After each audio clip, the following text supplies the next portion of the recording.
Alun Wyn Jones' cap total. Alun Wyn Jones was basically built out of Welsh slate and stubbornness. The man played 158 tests for Wales, plus 12 more for the British and Irish Lions, which is insane when you stop to think about it. Most modern players start to creak by their early 30s, but Jones was still smashing rucks and barking orders well into his late 30s. His body must have been forged in a factory somewhere, because year after year he kept showing up, leading from the front and dragging Wales through some of their toughest battles. The modern game simply doesn't allow for that level of durability anymore.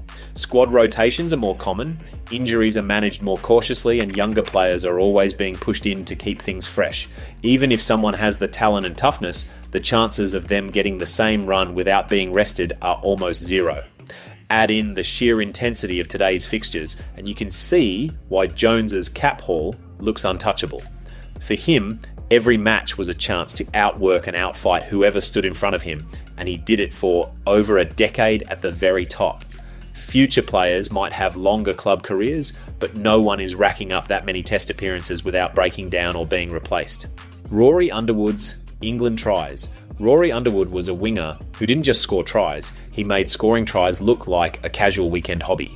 Between 1984 and 1996, he racked up 49 test tries for England, and the remarkable part is that no one has come remotely close since. The game has changed a lot since Underwood's time. Defences are tighter, fitness levels are higher, and opposition analysts spend days figuring out how to shut down speedsters. But back then, Rory thrived in a slightly looser game where raw pace could tear teams apart. No jokes, he could glide past defenders like they were jogging through wet sand. It's true that England have had some incredible wings since him, but even the likes of Chris Ashton, Ben Cohen and Johnny May haven't sniffed that total. Because it's not just the number, it's the longevity. To keep scoring at that rate over more than a decade requires not only skill and speed, but also the ability to stay fit, avoid major injuries, and keep adapting as the sport evolves. Modern wingers get rotated more, they're asked to do more defensive work, and they don't get quite as many free runs down the touchline as in Rory's day. The reality is, 49 test tries is a mountain no one is climbing now, as Underwood's record has been frozen in time for nearly 30 years. Dan Carter's kicking records. Dan Carter wasn't just a fly half, he was the gold standard for kicking perfection. Across his international career with the All Blacks, he stacked up numbers that look almost fictional. 293 conversions and 281 penalties. Both are all-time world records, and together they show just how complete a marksman he really was. The conversions tell one side of the story. They weren't simple tap-overs from in front of the posts. The All Blacks scored plenty of tries in the corners, leaving Carter with brutal angles in high-pressure moments. Yet time after time, he walked up, went through his smooth routine, and sent the ball sailing between the uprights like it was effortless. His good day seemed to last for over a decade, and no kicker since has been able to maintain that kind of consistency over such a long career. Then there are the penalties. If conversions show a kicker's technique, penalties show their nerve. Carter slotted 281 of them, often when New Zealand desperately needed points. These weren't training ground setups. They came in the cauldron of Test rugby with swirling winds, awkward distances, and the weight of expectation from a nation that demands victory. Carter handled it all with the composure of someone ordering coffee. The toughest ones looked routine. The routine ones felt automatic. What makes both of these records almost untouchable is how the modern game has changed. Today, teams spread kicking duties more widely, coaches sub their stars earlier, there's more rotation, more player management, and less chance for one man to dominate the stat sheets across an entire era. Even the very best kickers now might keep similar accuracy percentages, but they won't get the sheer volume of attempts Carter did. Of course, opportunity only matters if you can take it, and Carter did. The All Blacks of his era scored mountains of tries and he turned them into mountains of points. They squeezed every penalty chance and he nailed them with ice in his veins. He played long enough, consistently enough, and well enough to leave the rest of the world staring at numbers that don't seem real. Carter's name isn't just on one record line, it's written twice across two of the most important categories in rugby. 293 conversions, 281 penalties, a perfect blend of skill, calm, and longevity. And that's why, even in a sport built on breaking boundaries, Dan Carter's kicking haul feels completely unbreakable. Wyatt Crockett's Super Rugby record. Wyatt Crockett played 202 Super Rugby games, and while most players in this competition are lucky to get through 50 before their bodies start waving the white flag, this guy just kept going, season after season. For real, he was like a rugby super machine in a headband. Playing for the Crusaders from 2006 to 2018, he somehow survived the endless bruising, the travel, and the mental grind that comes with one of the most demanding leagues in the world. Yeah, the man was as durable as an old Toyota Hilux. But Crockett wasn't just turning up to make the numbers either. He was scrummaging, tackling, rucking, and giving referees his trademark look every time a penalty was called against him. The fact that he racked up 13 straight seasons without being forced into early retirement is wild. In modern rugby, squads rotate constantly, players go overseas for a payday, or coaches rest them to avoid burnout. Well, Crockett didn't need that because he actually seemed to thrive on the chaos. So while others were chasing glory in Europe or Japan, he stuck with the Crusaders and just kept adding to his appearance tally until he hit that ridiculous number. And given how short rugby careers are getting and how cautious clubs have become with player welfare, it's hard to see anyone getting anywhere close to that 202 game mark again. Jonah Lomu and Habana's World Cup tries. 15 tries across Rugby World Cup sounds simple until you realise how hard it is to even play enough matches to make that possible. Well, Jonah Lomu and Brian Habana both hit that magical number, and they did it in completely different ways. Lomu bulldozed his way to the record in the 90s by turning defenders into speed bumps. Habana, on the other hand, relied on his electric pace and finishing instincts to rack up tries during the 2000s and 2010s. Funny enough, Lomu only played in 2 World Cups, which makes his tally even more absurd. He scored 7 tries in 1995, including that unforgettable 4-try demolition of England in the semi-final. 4 years later, he added another 8, even while battling a serious kidney condition. His combination of size and speed was something the game had never seen before, and probably never will again. As for Habana, his record was built over 3 tournaments. His standout performance came in 2007 when he equaled Lomu's single tournament record of 8 tries, which helped South Africa win the cup. Unfortunately for anyone hoping to break this record, the modern game just doesn't allow for this kind of try spree anymore. Defenses are tighter, games are more structured, and star players get rotated. So, to tie or break this record, a player would need to stay free from injuries, play in multiple World Cups, and consistently face weaker opposition in pool stages. That's an almost impossible mix, which is why this record looks locked away for good. Mark Ellis's single match tries, scoring 1 try in a Rugby World Cup match, is already a big deal. Scoring 2 is outstanding. But guess what? Mark Ellis scored 6. Yes, 6 in one game. That ridiculous feat happened in 1995 when New Zealand faced Japan in a pool match in Bloemfontein. The All Blacks won 145-17, and Ellis turned the game into his personal highlight reel. But it wasn't just Ellis that day either. The whole New Zealand team was on fire. Jonah Lomu, Jeff Wilson, and others piled on tries, but Ellis was the one who just kept popping up in support runs. The Japanese defence that day couldn't cope with the pace, power, and skill they were facing, as Ellis found gaps everywhere and punished them every single time. To beat that record, someone would need a perfect storm. They'd have to be in a team that completely dominates from start to finish, face an opponent having a truly awful day, and personally get every bounce of the ball going their way. That's rare in the modern World Cup, as teams are fitter and more organised.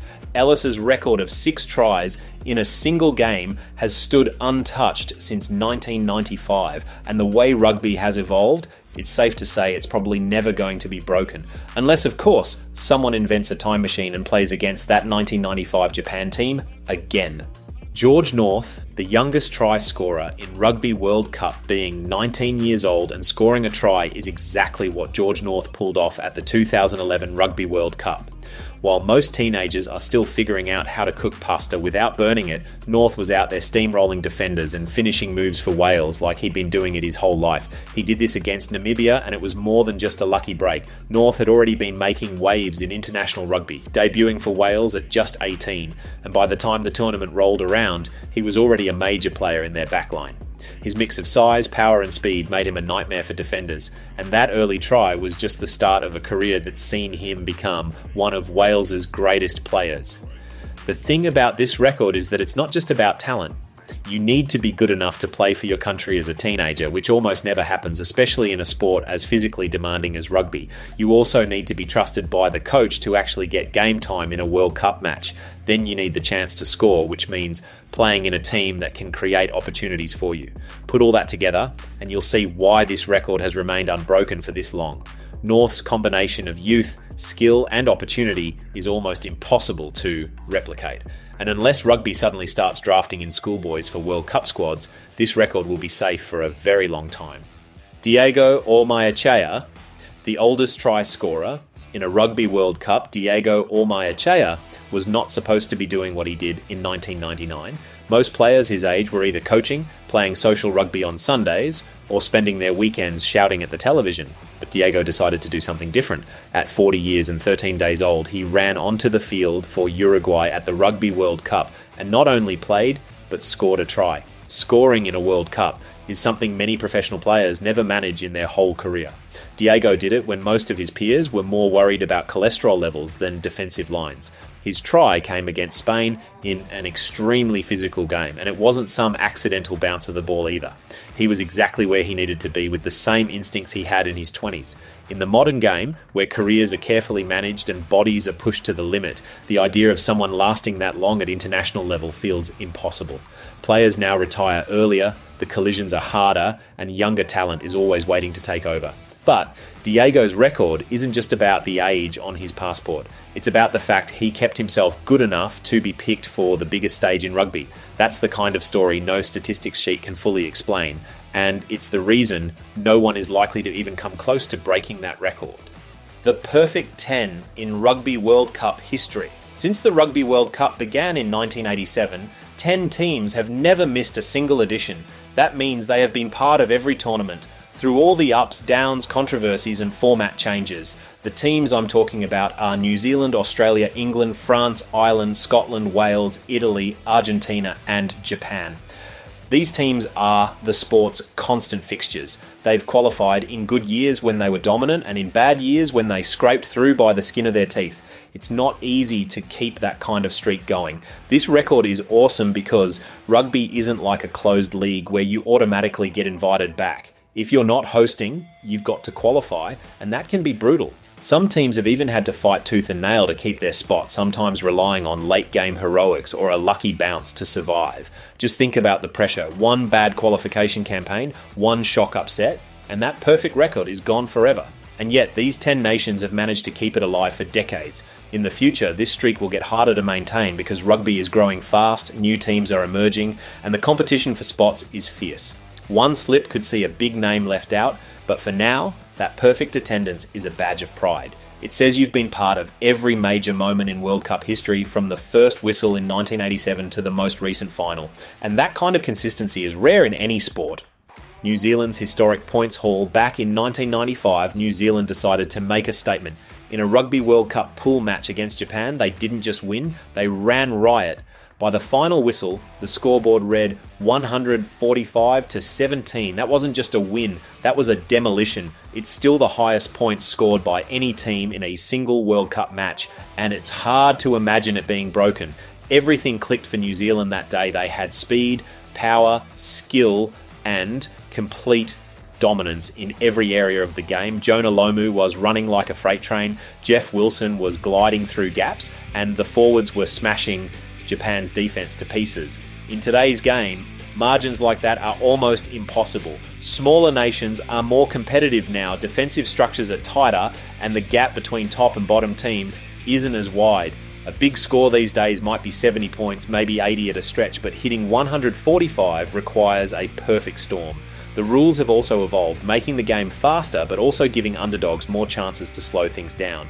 New Zealand's 1995 performance wasn't just about skill, it was about relentless intensity from start to finish. They didn't take their foot off the pedal once, and for 80 minutes, Japan barely had room to breathe. That kind of total domination on the sport's biggest stage is unlikely to be seen again, which is why the record still stands proudly today. Australia's biggest margin.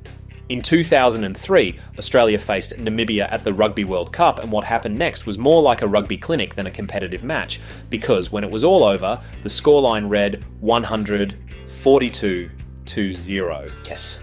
0. Not a single point for Namibia. It remains the biggest winning margin in Rugby World Cup history, and it's almost impossible to see it being beaten.